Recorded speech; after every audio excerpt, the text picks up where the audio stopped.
Tai aš gal pradėsiu nuo to, kad aš pats, užsiemu keliom veiklom ir tų įmonių ne viena yra. Ir viena iš jų, tas finansai šeimai, tai jinai iš tokio hobio darėsi.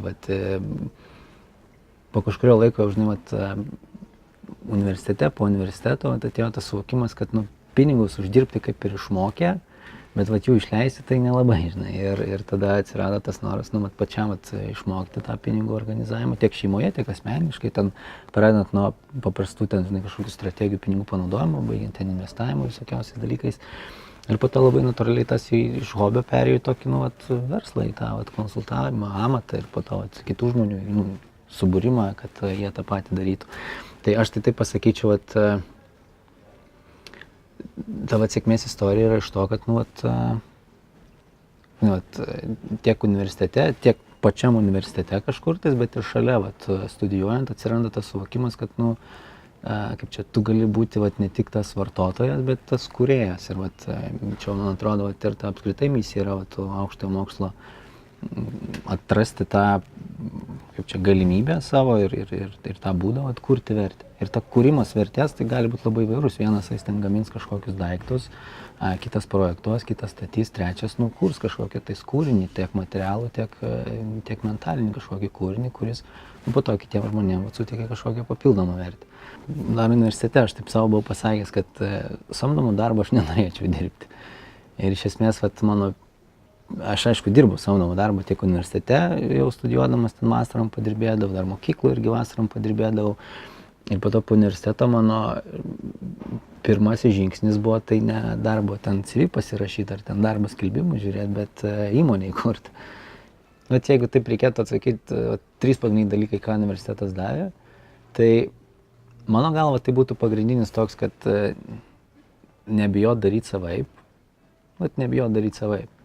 Ir aš prisimenu labai paprastai, kažkada visi darbus rašo A4 formatu, taip paprastai, kaip mes įpratę, o man susišvietė, kad aš padarysiu gulšiai darbą. Ir man tada gražiau atrodo tekstas, man ten kažkaip puslapiai gražiau. Ir dėstytojas sako, viskas labai fainai, bet sako, čia šiaip, taip nedarom. O sakau, kodėl ne? Sako, šiaip nedaroma, bet galima ir taip, žinai. Ir tas toks, daryk savaip ir tu ieškok būdo. Ne visą laiką, priims skaityti tą būdą, viskas tvarkoj. Antras dalykas, tas, toksai, neprivalai atkartot. Ir nėra užduotis atkartot. Tai kai kuriuose dalykuose tai būna tas atkartojimas, bet tas atkartojimas tam, tokiam, kad tu įsitikintum, kad pats, žinai, supranti. Bet iš esmės, kad, ieškok savos formos, būk to kūrėjų ir kažkokių tais formų. Ir trečias dalykas toksai, nežinau, man toksai, savarankiškumas, gal aš taip pasakyčiau.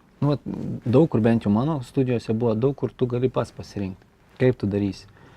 Ir aišku, ten vis tiek yra rėmai, kažkokie tais gairės, bet tu pasirinki, kaip tu darysi arba ką tu darysi, pradedant tokiais dalykais kaip temas, kai kur renkiesi, dalykus, kai kur renkiesi, galų gale baigiamą į darbą kažkokį renkiesi, tu pats ką tu darysi. Ar tu duoda sąrašą, ar pats laisvai renkiesi. Ir po to tą formą, kaip tu darysi. Žinai, kartais gali ir tą ribą peržengti, žinai, padarai kitaip puslapis formatuotas, žinai, ir sakys, kad netinka taip. Viskas gerai, tu tiesiog pabandai, žinai, po to galbūt perredaguosi, bet tas toksai, bet čia gal man tai papuolė, kad per pirštus per daug nieks nekapojo. Leido daryti ir fantazuok. Ir tas man tikrai labai stipriai padeda, bet kur aš ką veikčiau, ypatingai daryk taip, kaip kiti dar net nesitikė, kad galima padaryti. Ir ar tu visą laiką išeina, ne, pažiūri tave į tą keistuolį, žinai, bet tada versle tu labai gerai, pamatai skaičiais. Pamatai savo ataskaitą ten įmonėse veiklos ir matai, kad gal čia jau per keistai padariau, žinai, ir kartais yra iššūkis tas, žinai, žengti per daug. Kai tu peršoki poreikį kažkokį, tai tau atrodo, kad čia pasaulis tai turi tą problemą, pasauliu tai tos problemos neegzistuoja ir tu su tai savo problemos sprendimo būdais ten niekam neįdomu bus. Gal bus įdomu paklausyti, bet nepirk, žinai. Tai bet irgi tas, pasakiau 3, bet dar 4 pridėsiu, kad sugebėjimo suprasti, o tai kas čia įvyko ir dėl ko įvyko tas priežasties pasekmė. Nes kartais būna, kad išėjo. O kodėl išėjo, kitą kartą galėtum pakartoti, nebūtinai, nes nesupranti, kodėl išėjo, tiesiog gavosi. Tai va tas gebėjimas taip pat atpažinti arba sėkmės, arba nesėkmės, tą priežastį, tos kažkokius kertinius dalykus. Nu ir čia, čia gal nuo studijų dar programų, žinai, daug kas priklauso. Aš toksai ir tie tiksliųjų ragavęs ir tos humanitarinių ragavęs, tai man taip labai kartais dera. Jie atrodo, kai žmonės išgirdavo, kad aš po statybos inžinierijos medijų filosofiją pasirinkau studijuoti, sako, tu gal taip vaistų gerai.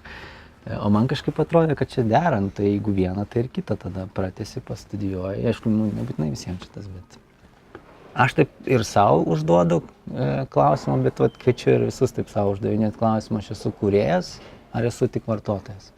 Mes visi būsim vartotojai tam tikrą prasme, negalim visko savo susikurti. Bet klausimas, ar aš esu vertės kūrėjas ar ne, kad kur ką aš darau.